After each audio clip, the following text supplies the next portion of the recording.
Our relationships change the course of our lives, but can they change history?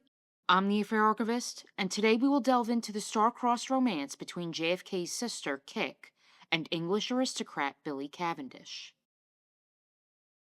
In 1938, Joseph Kennedy Sr. was appointed ambassador to England by Franklin Delano Roosevelt. This marked a crucial period in which Europe once again found itself on the brink of war. Yet, Joe's fourth child, Kathleen, better known as Kik, was overcome with excitement to be moving across the pond, telling a friend she was off to find her destiny. In this new country, Kik did end up finding her destiny, and the consequences nearly tore her tight-knit Catholic family apart. When the Kennedys arrived in London in March of 1938, they sparked a media sensation with the English press, who were enchanted by the young American family. 18-year-old Kik in particular captured the media's attention, outshining her diplomat father and her older brother, future President Jack. The press took interest in her love life, speculating on potential romances and engagements. Though she was not considered at the time to be a conventional beauty, her charisma shone through whatever so-called physical flaws it may have been said she possessed. The Kennedys moved into a mansion near Hyde Park and renovated the home, threw parties, and shipped in their favorite American products such as coffee, candy, and cough medicine. The season was just beginning that spring, and Kik was set to make her debut in London. It was a whirlwind of balls, dinners, teas, and races. All of the loneliness I had for America has disappeared because now England seems so very jolly. Kik stood out amongst the more demure and meek English girls, unafraid to share her opinions, bright, inviting, and self-assured. Kik told funny anecdotes, but often struggled to get to the punchline through her laughter. This quirk further attracted people to her. She was also loved for her unpretentiousness. When Kik had a question about protocol, she would ask her English girlfriends, "Okay, so what do I do now?" She may have charmed the public and the press, but there was still tension, given that most of the English aristocrats Kik was hanging out with were Protestant, and she was Catholic. When staying with friends in the English countryside, Kik was the victim of several practical jokes, including the theft of all of her left shoes, which were hidden in a maze. Her habit of kicking off her shoes was not well received by the prim English set, it seems. Yet, Kik didn't let it get to her. She confidently waddled into breakfast wearing 2 pairs of right mismatched shoes and earned their respect. On the 2nd of June, 1938, Kik and her sister Rosemary made their debuts at their coming-out ball at Prince's Gate. The photos of Kik with her mother and sister, wearing ostrich feathers in their hair and looking glamorous, once again captured the attention of the English and American press. They met the king and queen, and the evening was a huge success. Despite there being more beautiful debutantes that year, Kik made her mark and rose above the rest as the star of the season. It didn't take much for her to be pursued by a string of young English peers. Kik wrote of this time, "Very chummy and much gaiety, dukes running around like mad freshmen." Debo Mitford, her future sister-in-law and the youngest of the famous Mitford sisters, would later say, "Vital, intelligent, and outgoing, Kik was able to talk to anyone with ease, and her shining niceness somehow ruled out any jealousy. Suitors appeared instantly, but I noticed from the start that none of the girls was annoyed by her success, and I never heard a catty remark made behind her back." Many suitors she may have had, but one in particular stole Kik's heart. William Cavendish, Marquess of Hartington, stood to inherit the Dukedom of Devonshire, one of the highest positions in all of Britain, and was considered one of the country's most eligible bachelors. When he and Kik met at a dinner party in June of 1938, they were immediately enthralled with one another, ignoring everyone else in the room, conversing only with each other for the entirety of the evening. Billy was 6'4", studying history at Trinity College, and planned to go into politics after university. He was described as rather sleepy, and was not exactly the live wire that Kik was. Nonetheless, it seems that this was a case of opposites attracting, according to Billy's younger brother Andrew. It was difficult for each to imagine the existence of the other. They were so utterly different. They adored being with one another because each was a constant surprise to the other. What were they going to find out about this person? What was this person going to do next? After they met, Kik added newspaper clippings of Billy to her scrapbook. She was smitten, and her feelings were reciprocated. They were inseparable that summer, with Kik blowing off a family trip to Cannes to be with Billy. When she refused to join her family on another outing to attend Billy's coming-of-age party, Rose and Joe put their foot down and forbid her from attending. There was a formidable obstacle standing in the way of Kik and Billy's romance. Kik was Catholic, and Billy was Protestant. For both families, the prospect of this interreligious pairing was objectionable, even sacrilege. Billy's father was totally against it, as were Rose and Joe. Billy's mother, Lady Alice, saw something in Kik. She was Billy's foil, possessing the vitality and strength that he somewhat lacked, especially for a young man who aspired to politics. Lady Alice believed that Kik would help Billy find his voice, and supported their romance. At a celebration for his 21st birthday at the Savoy Hotel in December of 1938, his extended family was horrified when Kik was seated to Billy's right, the place of honor. Alice was the one who put her there, stating to all in attendance that she supported her son's new romance, and everyone else kept quiet. Still, Billy's father insisted that it was his duty to marry a Protestant and raise his children in the same faith. Another major obstacle loomed over Kik and Billy's love affair. Kik wrote in her diary in September of 1938, "All you can hear or talk about at this point is the future war, which is bound to come. Am so darn sick of it." As London fell in love with Kik, and Kik fell in love with London, the road to World War II drew closer and closer. In September of 1938, war was evaded with Germany when Prime Minister Neville Chamberlain signed a deal with Adolf Hitler that allowed him to take the Sudetenland as long as the dictator stopped invading countries after that, which, as we all know, did not happen. Joe Kennedy's public support of the Munich Agreement, as well as his devotion to isolationism and his belief that England would lose should it go to war with Germany, drew much controversy to the previously popular Kennedy family.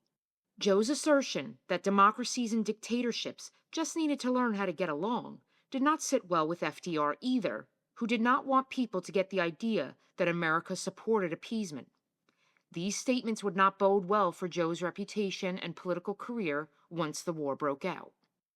Throughout that autumn, Kik and Billy continued courting one another. That October, Kik went to Chatsworth House, the palatial mansion that Billy would one day inherit. She was overwhelmed by the beauty of the estate and its gardens. She and Billy were truly falling in love. They shared a passion for politics and history, often engaging in lengthy conversations about these topics. He didn't have to worry about Kik marrying him for his wealth or status. She had a sizable trust fund and often made fun of his title. Being a duke is something of a joke, isn't it? It's like being a cartoon character, no? Billy, shaking off his self-seriousness, laughed at this quip. His lack of pretentiousness drew Kik to him. Still, Jack and Joe Jr. were confused about what their sister saw in the reserved, languid Marquess. Rose convinced herself that Kik's relationship with Billy was nothing more than a passing flirtation, a misconception Kik was eager to maintain. In March of 1939, the Kennedys traveled to Rome to attend the coronation of Pope Pius XII. Kik wrote an article about this experience that was published by the League of Catholic Women. This sparked an interest in journalism in Kik, a path she would pursue in the coming years. While they were in Italy, Hitler marched into Prague, violating the Munich Agreement. The prospect of war was all the more palpable. Billy, as well as countless other young men, volunteered for duty in anticipation for the inevitable. Back in London, Kik threw a party in which Billy and his friends were in attendance. Joe, causing huge embarrassment to Kik, showed graphic footage of the First World War to the young men, assuring them that they would be gunned down like the soldiers in the clips if war came. It was an extremely off-putting moment, but one that signaled his delusional approach to the situation. Joe continued insisting that peace must be brokered with the Germans, despite it becoming an increasingly unpopular opinion. Even more concerningly, he believed that Germany would win the war and establish a new world order in the aftermath, one that he believed would be an improvement. Kik strongly disagreed with her father's beliefs. That summer, the young men of London society were intent on living in the moment, staying out late, drinking heavily, racing fast cars, and having premarital sex, in anticipation of the outbreak of war. Kick was appalled by the latter. Though she also loved to dance and party, she in no way abandoned her Catholic upbringing, even as she fell in love with her Protestant duke. She was also adamantly against birth control, a topic she passionately debated with her friends. It seems that her father's infidelities left her with some issues when it came to sex and relationships. As she once told a friend, "That's what all men do. You know that women can never trust them."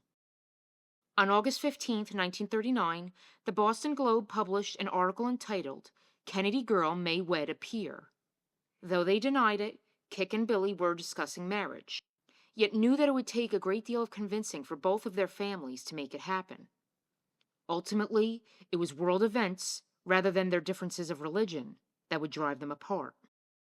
On September 1st, 1939, Hitler invaded Poland, and Britain declared war.